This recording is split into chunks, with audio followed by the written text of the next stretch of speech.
14 अप्रैल 2024 दिन रविवार की सुबह ईरान ने इजराइल मिलिट्री बेस ठिकानों पर हमला किया। सद्दाम हुसैन के हमले के बाद यह पहली बार है जब किसी विदेशी ताकत ने इजराइल की जमीन पर हमला किया है। इस महीने की शुरुआत में इजरायली F-35 विमानों ने दमिश्क में ईरानी दूतावास परिसर पर हमला किया, जिसमें सीरिया के शीर्ष ईरानी सैन्य सलाहकार ब्रिगेडियर रेजा जाहेदी की मौत हो गई।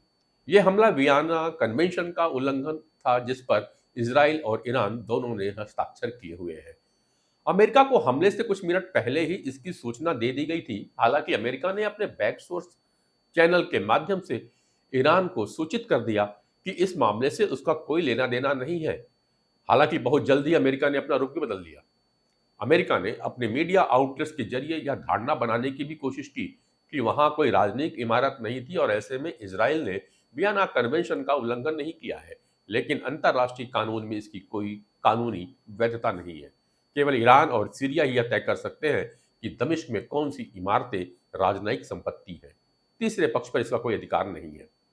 अमेरिका की इस चालाकी भरी रणनीति के बाद ईरान के पास इजराइल पर हमला करने के अलावा कोई दूसरा विकल्प बचा ही नहीं था।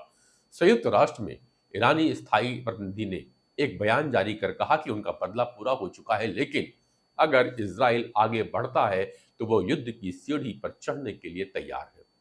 ऐसा लगता है कि इजराइल के अंदर इन हमलों से ईरान ने सामरिक और रणनीतिक लक्ष्य हासिल कर लिए हैं। ईरान को न केवल इजराइल का प्रतिरोध किया है, बल्कि उसने अमेरिका को भी संकेत दे दिया है कि मध्य पूर्व में उसके ठिकानों को जब चाहे वह तब निशाना बना सकता है। अगर दुनिया की सबसे मजबूत एयर डिफेंस तैनाती के साथ इजराइल हमले को पूरी तरह से नहीं रोक सका, तो सिंपल एयर डिफेंस सिस्टम वाले अमेरिकी ठिकानों का क्या होगा? नाटो स्पष्ट रूप से दो मोर्चों पर लड़ाई नहीं चाहता, क्योंकि वह यूक्रेन में कमजोर दिख रहा है। लाल सागर में होती प्रभुत्व वाले अंसार अल्लाह के दबाव में इसका नौसैनिक गठबंधन जर्जर हो गया है। इन परिस्थितियों में वह नेतन्याहू द्वारा किसी अन्य युद्ध में घसीटा जाना भी नहीं चाहता। अमेरिका के बयान से पता चलता है कि वह अपनी G7 मंडली के साथ एक कूटनीतिक कदम उठाएगा और ईरान के खिलाफ किसी भी सैन्य टकराव से बचेगा। गेंद अब वास्तव में नेतन्याहू के पाले में है।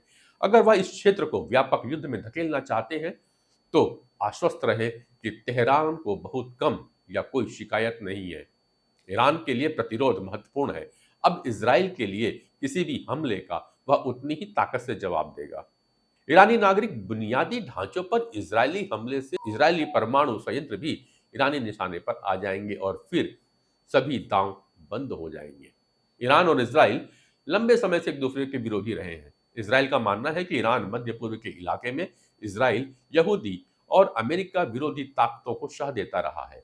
ईरान की ओर से इस जवाबी हमले के बाद दोनों देश आमने सामने की जंग के कगार पर खड़े हो गए हैं। इस जंग से मध्य पूर्व में नुकसान तो है ही, लेकिन इसके साथ ही इसका असर भारत पर भी पड़ेगा। भारत ने औपचारिक रूप से 17 सितंबर 1950 को इजराइल को मान्यता दे दी थी। भारत और इजराइल के बीच दूतावास सन 1992 में खोले गए थे। इस वक्त से ही दोनों देशों के बीच पूरी तरह से राजनीतिक संबंध भी स्थापित हो गए थे। विदेश मंत्रालय के मुताबिक राजनीतिक संबंध स्थापित होने के बाद से डिफेंस और एग्रीकल्चर के क्षेत्र में दोनों देशों का द्विपक्षीय रिश्ता रहा है।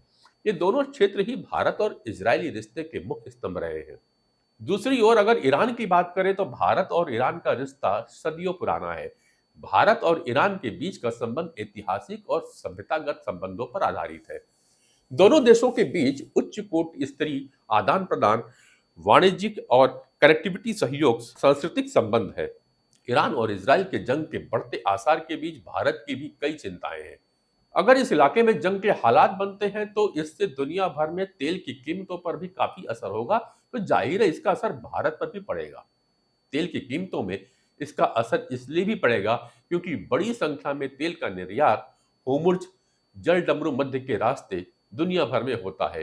ईरान भारत से चावल, चाय, चीनी, फार्मास्यूटिकल्स, मानव निर्मित स्टेपल फाइबर, इलेक्ट्रिकल मशीनरी, कृत्रिम आभूषण आयात करता है, जबकि भारत ईरान से सूखे हुए अकार्बनिक कार्बनिक रसायन, कांच के बने पदार्थ आयात करता है।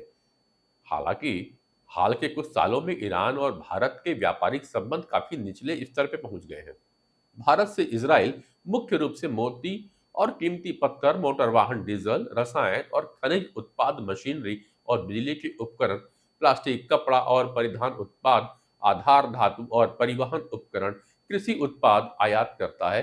तो वहीं इसराइल से भारत खनिज, उर्वरक उत्पाद, मशीनरी और बिजली के उपकरण, पेट्रोलियम तेल, रक्षा, मशीनरी और परिवहन उपकरण आयात करता है। हालांकि भारत और इसराइल के बीच व्यापारिक संबंध गाजा युद्ध के बाद से कुछ थम गए हैं, क्योंकि लाल सागर में यमन की हैती विद्रोहियों ने उसे रोक रखा है।